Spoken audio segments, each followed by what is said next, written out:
आज 26 जुलाई है।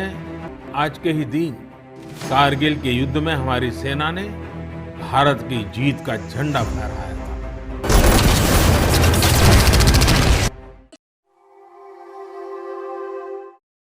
नमस्कार और साक्षी न्यूज नाटक और आप सभी का स्वागत है।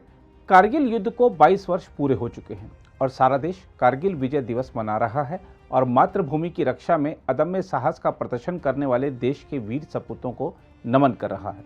उल्लेखनीय है कि भारतीय सेना ने लद्दाख में कारगिल के ऊंचे पर्वतीय इलाकों में करीब 3 महीने तक चले युद्ध के बाद जीत की घोषणा करते हुए 26 जुलाई 1999 को ऑपरेशन विजय की सफलता का ऐलान किया था। इसके बाद से पाकिस्तान पर भारत की जीत को याद करने के लिए 26 जुलाई को कारगिल विजय दिवस के रूप में मनाया जाता है। लेकिन यह जो विजय है यह आसानी से नहीं मिली थी। हमारे 20, 22, 25 साल के जवानों ने इस विजय के लिए और अपने देश की धरती की सुरक्षा के लिए अपना सर्वोच्च बलिदान दिया था।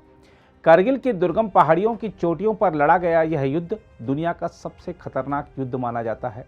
देखा जाए तो कारगिल में युद्ध की नौबत इसलिए आई क्योंकि 160 किलोमीटर के दायरे में हमारे निगरानी तंत्र की विफलता के चलते वहां पाकिस्तानी सेना घुस आई थी और हमारी कई चौकियों पर कब्जा जमा लिया था। पाकिस्तानी घुसपैठियों ने मुख्यतः उन भारतीय चौकियों पर कब्जा जमाया था जिनको भारतीय सेना की ओर से सर्दियों के मौसम में खाली कर दिया जाता था। लेकिन भारतीय सेना ने ऑपरेशन विजय के तहत अपने अदम्य साहस और शौर्य का परिचय दिया और लगभग 3 महीने तक चले इस युद्ध में विजय हासिल करते हुए पाकिस्तानी सेना को उल्टे पांव भागने पर मजबूर कर दिया और पाकिस्तानी घुसपैठियों की ओर से कब्जाई गई अपनी चौकियों को छुड़ा लिया। कारगिल की सबसे ऊंची चोटी टाइगर हिल से पाकिस्तान को खदेड़कर वहां तिरंगा फहराते भारतीय सैनिकों की तस्वीरें आपके जेहन में ताजा होंगी। लेकिन ऊपर बैठकर गोली बरसा रहे पाकिस्तानी सैनिकों से इस क्षेत्र को छुड़ाना कोई आसान काम नहीं था। कारगिल युद्ध में भारतीय सेना और वायुसेना ने अपनी जबरदस्त जांबाजी दिखाई, लेकिन इस दौरान हमारे लगभग 500 जवानों ने अपनी शहादत भी दी। भारतीय जवानों के लिए सबसे मुश्किल बात यह थी कि वह नीचे थे और दुश्मन ऊंचाई पर बैठकर हमें साफ साफ देख भी रहा था और गोलियां बरसाकर नुकसान पहुंचा रहा था। कल्पना करके देखिए ऐसे में क्या माहौल होगा जब दुश्मन के गोले और गोलियों से बचते हुए हमारे जवानों के सामने ऊपर चढ़ने की कठिन चुनौती भी है, रसद और गोला बारूद भी साथ लेकर जाना है, दुश्मन को ठिकाने भी लगाना है और उस समय सेना के पास आज की तरह रात में देख सकने वाले अत्याधुनिक उपकरण और कई अन्य प्रकार के साजो सामान नहीं होते थे।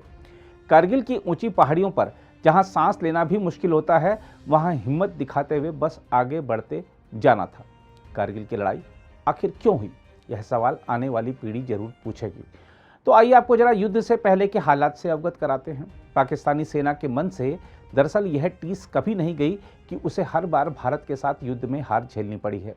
वह सीधे मुकाबले से बचते हुए धोखे से भारतीय क्षेत्र पर कब्जा करना चाहते हैं। पाकिस्तान कहने को तो लोकतांत्रिक देश है, लेकिन वहां मालिक सेना ही है और इसी पाकिस्तानी सेना ने भारत से एक और युद्ध की तैयारी अंदर ही अंदर 1998 में शुरू कर दी थी। थोड़ा विस्तार में जाते हुए आपको उस समय के राजनीतिक माहौल के बारे में भी बताते हैं। कारगिल युद्ध से ठीक 1 साल पहले 1998 में भारत में अटल बिहारी वाजपेयी की सरकार बनने के बाद मई महीने में पोखरण में परमाणु परीक्षण किए गए, जिसके बाद पाकिस्तान ने भी जवाबी परीक्षण किया और दोनों देशों के बीच तनावपूर्ण माहौल उत्पन्न हो गया। लेकिन अटल जी तो शांतिप्रिय व्यक्ति थे। उन्होंने दुश्मनी भरे माहौल को दोस्ती में बदलने का निर्णय लिया और बस से यात्रा कर लाहौर पहुंचे, जहां तत्कालीन पाकिस्तानी प्रधानमंत्री नवाज शरीफ ने उनका भव्य स्वागत किया। देखा जाए तो उस समय पाकिस्तान के हर राजनीतिज्ञ ने अटल जी के इस कदम की तारीफ की और सराहा, लेकिन दूसरी ओर पाकिस्तानी सेना के मुख्यालय में बैठे वहां के आर्मी चीफ परवेज मुशर्रफ को यह सब अच्छा नहीं लग रहा था। मुशर्रफ की नाराजगी तभी सामने आ गई थी जब भारतीय प्रधानमंत्री के स्वागत के दौरान प्रोटोकॉल का उल्लंघन करते हुए मुशर्रफ ने अटल जी का अभिवादन नहीं किया था। एक और अटल जी और पाकिस्तानी प्रधानमंत्री नवाज शरीफ लाहौर घोषणा पत्र पर हस्ताक्षर कर रहे थे, तो दूसरी तरफ मुशर्रफ कारगिल में पाकिस्तानी सैनिकों की घुसपैठ करा रहे थे। पाकिस्तानी सेना ने यह घुसपैठ ऑपरेशन बद्र के तहत करवाई थी और उसका मुख्य उद्देश्य कश्मीर और लद्दाख के बीच की कड़ी को तोड़ना और भारतीय सेना को सियाचिन ग्लेशियर से हटाना था। मुशर्रफ ने यह घुसपैठ इतने गुपचुप तरीके से करवाई थी कि तत्कालीन पाकिस्तानी वायुसेना प्रमुख और पाकिस्तानी प्रधानमंत्री तक को इसकी खबर बाद में पता चली थी। जब भारत में यह बात जगजाहिर हुई कि कारगिल में पाकिस्तानी घुसपैठ हो चुकी है, तो अटल जी पाकिस्तान के इस धोखे से स्तब्ध थे। यह उनकी ओर से बढ़ाए गए दोस्ती के हाथ में छुरा घोंपने जैसा था। उन्होंने मंत्रिमंडल की सुरक्षा मामलों की समिति की बैठक बुलाई और कुछ देर बाद ही भारतीय सेना ने ऑपरेशन विजय का ऐलान कर दिया। भारतीय सेना और वायुसेना ने पाकिस्तान के कब्जे वाली जगहों पर हमला किया और पाकिस्तानी सेना को भारतीय चोटियों को छोड़ने पर मजबूर कर दिया। 26 जुलाई को वह दिन आया जिस दिन सेना ने इस ऑपरेशन को पूरा कर लिया। कारगिल युद्ध को भारतीय सेना की एक बड़ी विजय के रूप में दुनिया इसलिए भी देखती है क्योंकि हमारी सेना के लिए सबसे बड़ी मुश्किल बात यह थी कि दुश्मन ऊंची पहाड़ियों पर बैठा था और वहां से गोलियां बरसा रहा था। इसलिए हमारे जवानों को आड़ लेकर या रात में चढ़ाई कर ऊपर पहुंचना पड़ता था, जो कि बहुत जोखिमपूर्ण था। कारगिल की लड़ाई सेना और वायुसेना के आपसी समन्वय और सम्मिलित प्रयास का भी अनुपम उदाहरण है। कारगिल के युद्ध में जहां भारतीय सेना की बोफोर्स तोपें दुश्मनों पर कहर बनकर ढा रही थी, तो 30 वर्ष बाद 1999 में ऐसा समय आया था जब भारतीय वायुसेना को हमले करने के आदेश दिए गए थे। दरअसल कारगिल की लड़ाई में भारतीय जवान बड़ी संख्या में शहीद होते जा रहे थे, जिससे एनडीए सरकार को आलोचना झेलनी पड़ रही थी।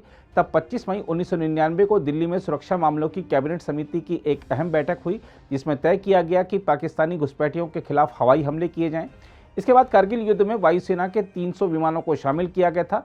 वायुसेना की मदद मिलने से हमारी सेना की स्थिति काफ़ी मजबूत हो गई थी। कारगिल युद्ध से जुड़ी एक और खास बात यह है कि आज़ादी के बाद यह पहली ऐसी लड़ाई थी जिसकी तस्वीरें टीवी समाचार चैनलों के माध्यम से घर घर तक पहुंच रही थी और भारतीयों में पाकिस्तान के विरोध में गुस्सा उबाल ले रहा था। भारतीय सेना जब धड़ाधड़ पाकिस्तानी सेना को नुकसान पहुंचाई जा रही थी, तो नवाज शरीफ सरकार भी हिल गई थी और पाकिस्तानी प्रधानमंत्री को मदद मांगने के लिए तत्कालीन अमेरिकी राष्ट्रपति बिल क्लिंटन से मिलने के लिए वाशिंगटन भागना पड़ा था। हम आपको बता दें कि कारगिल युद्ध में पाकिस्तानी सेना के 2700 से ज़्यादा सैनिक मारे गए थे। इस लड़ाई में पाकिस्तान को 1965 और 1971 से भी ज़्यादा नुकसान हुआ था। खैर, वाशिंगटन पहुंचकर नवाज शरीफ ने जब अपनी सेना की पिटाई की बात बिल क्लिंटन को बताई, तो उन्होंने हमारे तत्कालीन प्रधानमंत्री अटल बिहारी वाजपेयी को फ़ोन लगा दिया और कहा कि आप भी यहां आ जाइए, बैठकर बातें करते हैं। लेकिन अटल जी ने साफ इनकार कर दिया। तब बिल क्लिंटन ने बताया कि परेशान पाकिस्तानी सेना भारत पर परमाणु हमला भी कर सकती है। तो अटल जी ने साफ कह दिया था कि पाकिस्तानी सेना यदि ऐसा करेगी तो हमारा कुछ नहीं बिगड़ेगा, लेकिन पाकिस्तान अगले दिन का सूरज नहीं देख पाएगा। कारगिल युद्ध के समय देश में जहां एक और पाकिस्तान की ओर से मिले धोखे के कारण आक्रोश का माहौल था, वहीं जब लगभग रोजाना देश के किसी हिस्से में कारगिल में शहीद हुए जवानों का पार्थिव शरीर पहुंचता था, तो गम का माहौल भी बन जाता था। बहरहाल, कारगिल की विजय एक और जहां हमारे सेना के अदम्य साहस, शौर्य और सर्वोच्च बलिदान से मिली, वहीं हमारी तत्कालीन सरकार के दृढ़ रुख का भी इसमें महत्वपूर्ण योगदान रहा। और सबसे खास योगदान हर भारतीय ने दिया, जो एकजुट होकर मुश्किल समय में देश और सेना के साथ डटकर खड़ा रहा। हर शहीद परिवार के लिए मदद देने में कोई कसर नहीं छोड़ी। सीमा पर जाकर मर मिटने की खातिर लोग घरों से निकलने को आतुर दिखे। देखकर अच्छा लगता है कि पूरा देश एकजुट होकर कारगिल के शहीदों को श्रद्धांजलि दे रहा है। लेकिन शहीदों को सच्ची श्रद्धांजलि तब होगी जब प्रत्येक भारतीय के मन में भारत माता के लिए अपना सर्वस्व न्यौछावर कर देने का भाव पैदा होगा। तिरंगे की आन बान और शान को बरकरार रखना हर भारतीय का फर्ज है। साथ ही हमें शहीदों के परिवारों की भी सुध सदैव लेते रहने की आवश्यकता है। अगर आप भी लेना चाहते हैं देश दुनिया की तमाम जानकारी, तो आज ही सब्सक्राइब करें हमारे चैनल को। साथ ही नीचे दिए बेल आइकन को जरूर दबाएं ताकि हर अपडेट आप तक पहुंच सके।